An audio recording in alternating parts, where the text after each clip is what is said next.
자, 1979년 8월 9일 오전 9시 정각이야. 골목 여기저기서 여자들이 몰려 나오더니 우르르 이 건물로 뛰어들어가. 아니 무슨 일로 오신 겁니까? 저기 갈 곳이 없어서 왔어요. 자, 이렇게 딱 막아서는데 그 건물 안에서 이런 소리가 들려. 드리어본에게 이 목소리의 주인공이 누구냐? YS 김영삼 전 대통령. 확실하게 이길 수 있다는 자신을 가지고 있습니다. 79년 당시에 제1야당인 신민당 총재였어. 여자들이 몰려간 곳은 이 신민당사 건물이었어.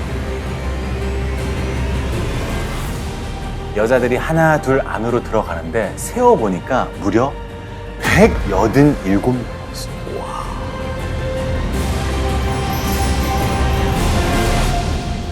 알고 보니까 모두 다 한 회사에 다니는 직원이야. 이틀 전에 출근을 하는데 회사 정문이 닫혀 있더래. 보니까 공고가 하나 붙어 있었어. 폐업 공고. 그러니까 회사가 문을 닫는다는 거지. 이 회사는 면목동에 있는 YH 무역이라는 회사야. 수출 기업이야, 여기는. 1965년에 자본금 100만 원으로 시작을 했고 직원 10명으로 시작을 했는데 근데 5년 만에 직원이 4,000명. 이 YH의 창립자가 이 장 회장이라는 사람이었어. 장 회장이 생각을 했지. 한국은 임금이 싸니까 가발을 직접 만들어서 수출하면 대박 나지 않을까? 국내 대규모 가발 공장이 서울 면목동에 섰습니다. YH 무역 수출 회사에서는 연모와 인조머리를 원료로 하는 미국, 호주 등에 수출한다고 합니다. 근데 가발을 실제로 만든 게 누구였겠어? 여자들. 그렇지. 여공들. 대부분 시골에서 올라온 10대 소녀들. 왜냐? 임금이 싸니까. 연장근로 수당도 없고 퇴직금도 없었고 한 달에 2번 정도 우리 놀았어요. 그러니까 뭐 돈을 깍지로 끌었다고 보면 되는 거죠. 근데 이게 납기일이 다가오잖아? 그럼 며칠씩 철야 근무를 했대. 빨간 꽃 노란 꽃 꽃밭 그 철야 근무를 하면 다음날 보통 쉬어야 되잖아. 그런 건 말도 안 돼. 잠도 못 자고 또 일을 하다 보니까 졸다가 너무 피곤하잖아. 이 미싱 바늘로 손가락 박는 일도 막 다반사였대. 재봉틀에. 그 사이에 YH 무역은 완전 승승장구. 1970년대인데 수출 1,000만 달러 돌파. 자, 그리고 장 회장은 장 회장은 철탑 산업 훈장을 자, 근데 이렇게 잘 나가는 회사가 갑자기 왜? 갑자기 문을 닫게 되었냐 이거야. 여기에 보면 이유가 나와 있어. 1970년 장 회장은 동서를 사장으로 앉히고 미국으로 건너가 백화점을 차렸습니다. 장 회장에게 300만 불, 약 15억 상당의 상품을 외상으로 수출했는데 그 돈이 오지 않았습니다. 또한 국내 YH 해운을 설립했으며 그 자본은 물론 YH 무역으로부터 나갔습니다. 가발 수출해서 번 돈 미국으로 빼돌리고 문어발식으로 확장을 하면서 이 알짜배기 YH 무역이 어느새 빚더미에 올랐겠지. 당연히 여공들이 열을 받았겠지. 아니 우리가 그렇게 열심히 일하니까 우리 잘못이 없는데 이 여공들도 가만히 있질 않았어요. 노동조합을 만들고 세상에 이 일을 알리기 시작한 거야. 악덕 기업주를 소환해야 합니다. 저희 생계가 달린 일입니다. 하지만 아무도 그 얘기를 들어주는 사람이 없어. 결국에는 회사는 문을 닫았지. 자, 기숙사에서 사내 방송이 계속 흘러나와. 기숙사를 폐쇄한다. 고향으로 돌아가라. 하지만 여공들은 고향으로 돌아가지 않았어. 기숙사에서 농성을 시작했지. 장 회장을 소환하고 생계 대책을 세워달라. 근데 무시무시한 소문이 들려와. 경찰들이 들이닥쳐서 다 끌어낼 거다. 근데 이게 뜬 소문이 아니었어요. 경찰이 1명, 2명 늘어나더니 기숙사를 어느새 포위를. 경찰이. 여공들은 식탁 의자를 막 끌어다가 기숙사 정문을 막 막았어.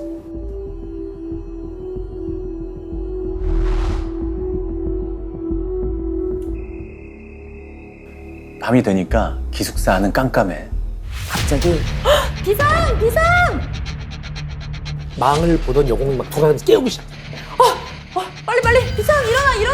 쓱 확인해 보니까 기숙사 철문이 반쯤 뜯겨져 있어요. 아, 올 때 왔구나. 이대로 있다간 강제로 끌려나갈 거야. 이제 어떡하지? 그때 누군가 외쳤어. 신민 당사로 가자! 가서 우리의 억울함을 알리자. 경찰이 설마 국회의원들이 있는 정당 당사까지 쳐들어오겠어?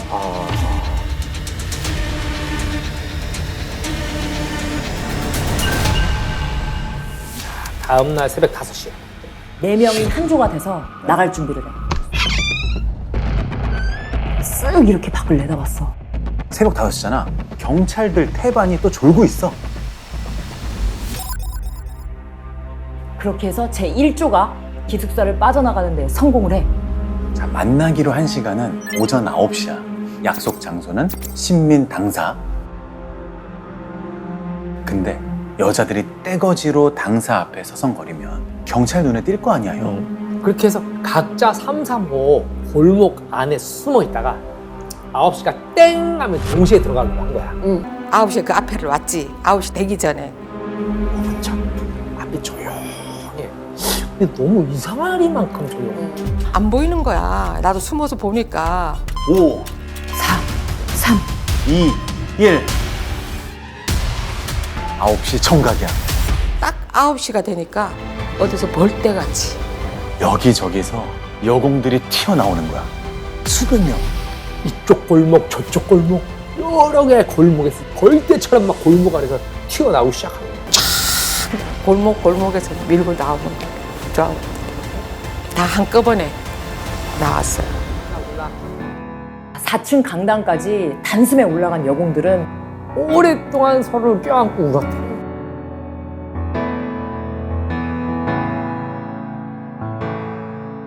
모두 187명. 목숨 걸고 했으니까. 이거 아니면 우리는 이제 해산이다였으니까 정말 간절했죠. 그때는 그것만은 간절했죠. 이 여공들의 호소를 들은 김영삼 총재는 이렇게 말했어. 여러분들이 갈 곳이 없어서 마지막으로 신민당사를 찾아준 거에 대해서 책임을 느낍니다. 노동총장, 장관 다 부를 테니 우리 대화로 풀어봅시다. 이렇게 얘기를 한 거야. 기자들이 막 몰려들어 막 사진 찍고 막 취재를 해. 다음날 오전 10시 YH 여공들에 대한 대책회의가 열렸어. 무려 청와대에서 참석자는 대통령 비서실 그리고 당시의 중앙정부. 회의 내용이 심상치가 않아. 장관이나 노동청장이 사과하는 식으로 문제를 해결하면 전례가 됩니다. 어느 중으로 경찰을 투입해서 해산시켜야 됩니다. 강경 진압 방침이 정해진 거지. 그래서 중앙정보부랑 경찰이 발빠르게 움직이기 시작했지. 긴급 작전을 지시했어. 뭐냐? 101호 작전. 사람을 양쪽에서 연행하는 모습이지. 101 작전. 아, 그래서 작전 개시 시각은 다음날 새벽 2시였어. 작전에 투입된 경찰이 무려 1,200명. 그 중에는 사복 요원들도 있었어. 흰장갑. 흰장갑들이 이날 강경 진압을 주도해.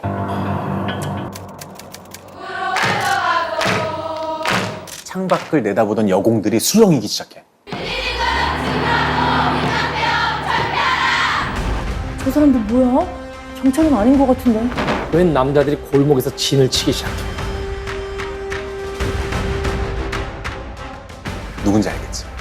바로 흰 장갑들. 뭐야? 당장 쳐들어오는 거 아니야? 바로 그때였어. 여공 하나가 품에서 뭘 꺼내더니 읽기 시작해. 거리에 내쫓겨 올 때 갈 데 없는 우리들은 정상화가 아니면 죽음이라는 구호를 외치며 다음과 같이 결의한다! 이름은 김경숙. 21살. 자, 경숙이가 어떤 아이냐. 꼬꼬무 주인공답게 매일 일기를 썼어. 이게 가게 하나라도 마련하여 어머님 고생을 더 하지 않도록 하고 준곤이 동생을 가르쳐 동생만은 성공시키리라. 나의 가장 큰 소망이라고 말할 수 있다. 일기에 나왔던 준곤이는 남동생이야. 3살 어린 남동생. 8살 때 아버지가 돌아가시고 어머니는 떡 장사를 하셨대. 근데 집이 점점 어려워지니까 이제 중학교 진학을 포기하고 이제 생계에 뛰어들었지. 돈을 벌기 시작을 한 거야. 맞지? 15살에 혼자 서울로 올라왔어. 왜냐? 돈을 많이 준다고 하니까. 그래서 청량리 한 봉제 공장에 시다로 들어갔어요.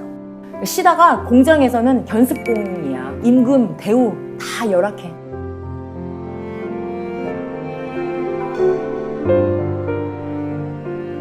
자, 그렇게 경숙이는 시다로 하청 공장을 전전했어.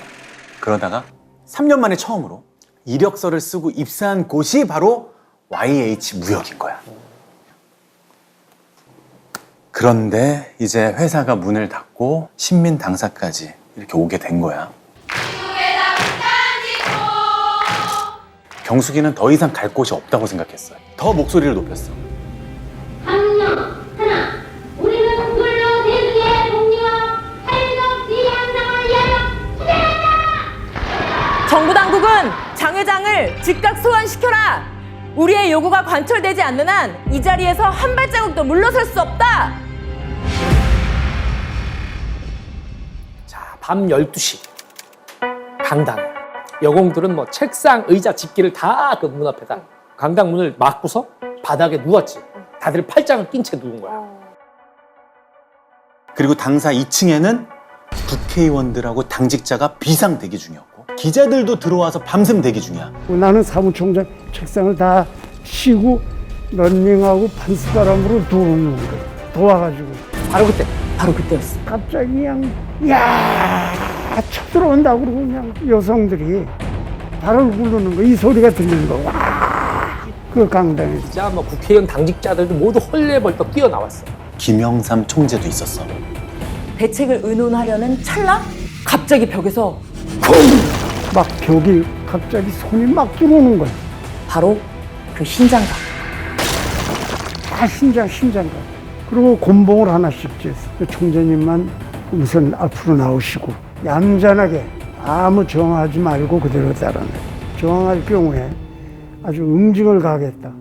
그래서 막 청년 당원들이 있었을 거 아니야. 막 항의를 했지. 그러자 흰 장갑 하나가 곤봉으로 머리를 팍! 어머. 딱 여기가 갈라졌어.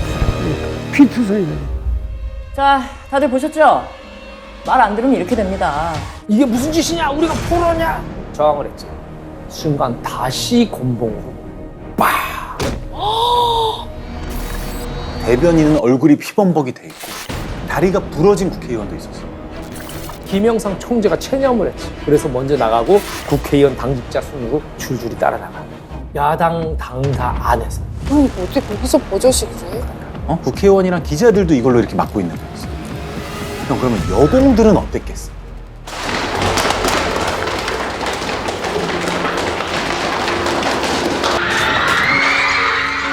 사방에서 막 비명 소리, 뭐 유리 깨지는 소리. 여공들은 서로 떨어지지 않으려고 팔짱 끼고 팔에 힘을 꽉 줬어.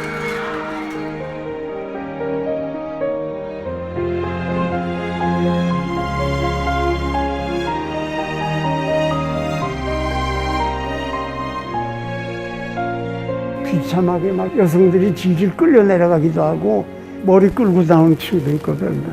이 쌍년들 그 일이나 열심히 하지 말이야. 그 당시에 현장 사진이야.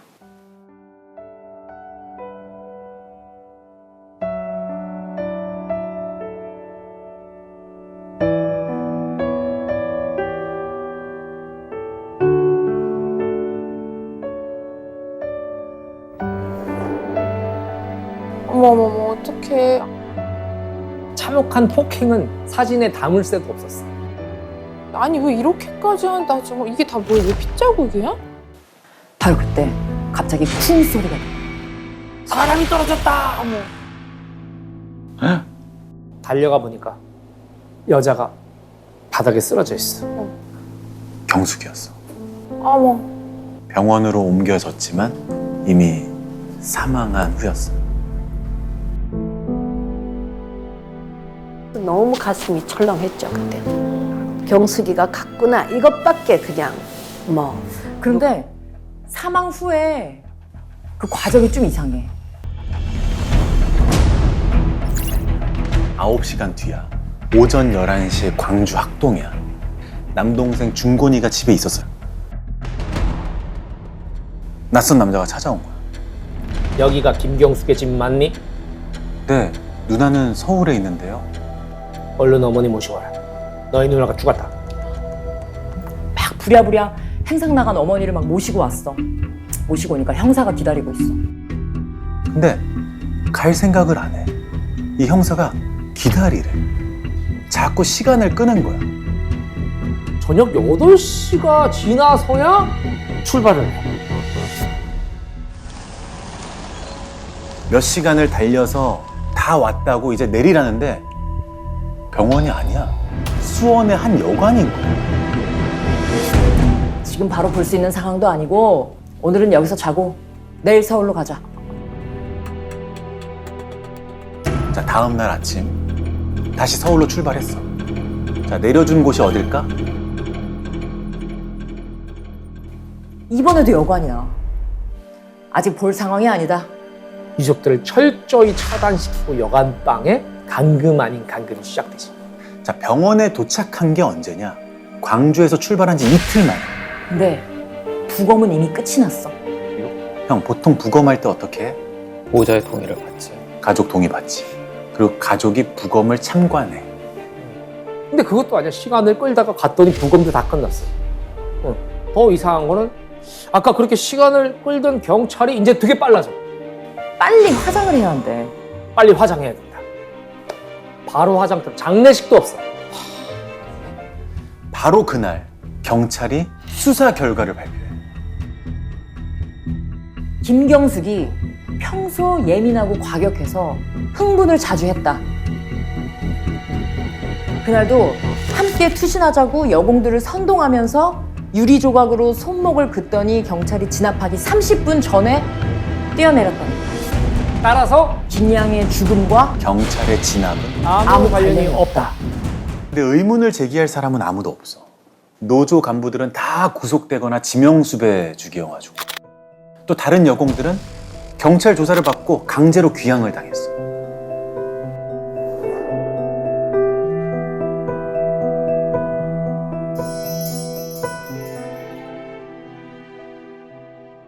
나이만 19이었지 솔직히 모르는 게 너무 많았죠.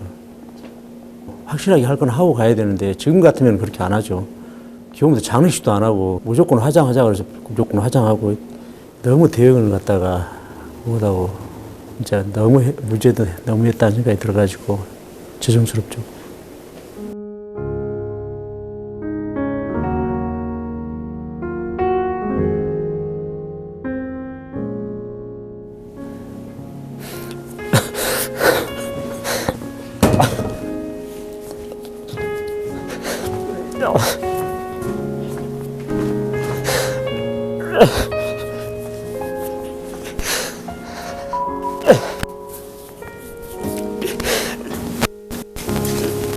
오늘 얘기는 여기까지야, 형. 출연하길 잘했네. 진짜? 왜냐면 나도 큰 줄기만 알고 있었단 말이야. 근데 그 안에 여성 노동자들이 이 일을 벌이기까지 어떤 마음이었고 어떤 상황이었고 그 사람 삶이 어땠는지는 나도 오늘 방송이 아니었다면 몰랐을 것 같아. 너무나 알아야 될 진짜 사실을 알게 돼서 너무 다행인 것 같아. 당신과 나의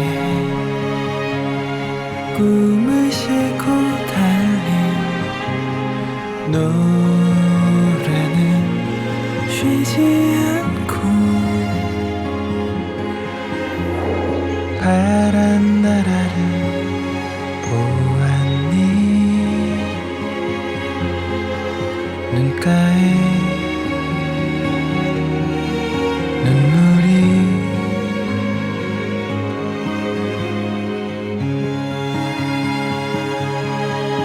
주황색 슬리퍼 한 짝? 그 옆에 시신이 있어. 여자애. 경찰이 난리가 났어. 어떤 놈이 경찰 가지고 건드려. 딱 열을 준다. 무조건 잡아와. 결정적인 징임 같다. 맞아요. 틀림없어요. 이제 그만 털어놔. 죽였습니다. 뭔가 이상해. 너무 맞아 떨어지잖아. 나는 살인범이 아니다. 뭐야? 다 밝혔잖아. 무슨 일이 있었던 걸까? 놀라지 마. 그 내용이 충격적이야.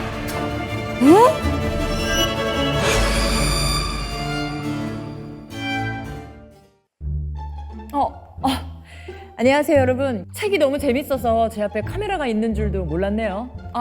어떤 책이냐고요? 꼬리에 꼬리를 무는 그날 이야기가 책으로 나왔습니다. 여러분 소리 질러! 꼬꼬문 팬분들은 다시 한번 복귀할 수 있는 기회가 될 것 같고, 우리 꼬꼬문 시즌1 아직 보지 못하신 분들에게는 저희 출연자 3명이 하는 것처럼, 이야기하는 것처럼 적혀 있어요. 우리가 꼭 기억해야 할 이야기들 많이 추격되어 있으니까 지금 당장 서점으로 달려가세요!